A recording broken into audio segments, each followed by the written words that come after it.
Wakil Presiden, Cawapres, nomor urut 3, Mahfud MD menilai tak ada pertentangan antara mengusung perubahan dengan melanjutkan. Hal itu, dia sampaikan saat membeda visi yang dia bawa di Pilpres 2024. Dia mengatakan, visi yang diusung bersama Capres nomor urut 3 Ganjar Pranowo pertama Indonesia unggul, Indonesia yang lebih baik titik. Atas visi tersebut, banyak pihak yang bertanya, apakah untuk menjadi Indonesia unggul program yang dibawa adalah melanjutkan atau perubahan titik. Mahfud menilai bahwa antara melanjutkan dan perubahan tidak ada pertentangan. Ada yang bertanya gini, Pak, Indonesia unggul itu melanjutkan program pemerintah yang sekarang atau perubahan? Menurut saya tidak ada pertentangan melanjutkan dan perubahan itu, kata Mahfud. Dalam acara Bedah Gagasan dan Visi Calon Pemimpin Bangsa di Universitas Hasanuddin, disiarkan secara online, Sabtu, 13 Januari 2024.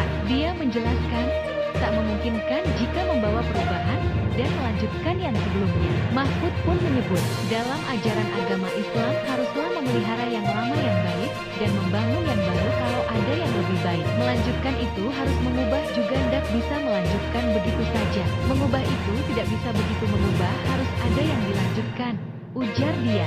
Jadi tidak usah dipertentang ini apa sih posisinya, memperbaharui atau mengubah. Melanjutkan ada, mengubah ndak ada, sama sekali tidak mungkin melanjutkan atau mengubah. Memang harus jalan tengah di dalam kaidah fikih itu, sambungnya titik. Oleh sebab itu, dia dan Ganjar akan mengedepankan visi hukum sebagai panglima untuk kesejahteraan rakyat. Oleh sebab itu, kalau saya diminta satu pernyataan yang lebih spesifik dari visi itu adalah ia menjadikan hukum sebagai panglima untuk kesejahteraan rakyat. Panglimanya adalah hukum untuk kesejahteraan rakyat, imbuh Mahfud. Sebelumnya, Sekretaris Eksekutif Tim Pemenangan Nasional, TPNS, Ganjar Pranowo Mahfud MD, Ganjar Mahfud, Heru Dewanto menyebut pasangan jagoannya kemungkinan bakal mengkaji ulang peraturan pemerintah nomor 51 tahun 2023 tentang pengupahan (PP Upah) jika memenangi Pilpres 2024.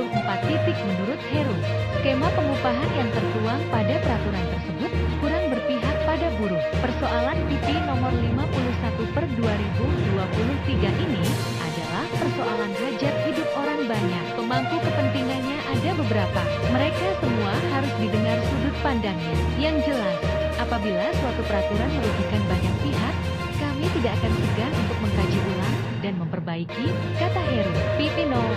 51 per 2023 diteken Presiden Joko Widodo, Jokowi, dan dirilis pada 10 November 2023. Dalam blade itu, kenaikan upah buruh ditentukan menggunakan 3 variabel utama, yaitu inflasi, pertumbuhan ekonomi, dan indeks tertentu, simbol alfa. Indeks tertentu akan dihitung oleh Dewan Pengupahan Daerah dengan mempertimbangkan tingkat penyerapan tenaga kerja, rata-rata upah, dan faktor-faktor lain yang relevan dengan kondisi ketenagakerjaan. Regulasi itu hanya memungkinkan upah buruh naik kurang dari 9%.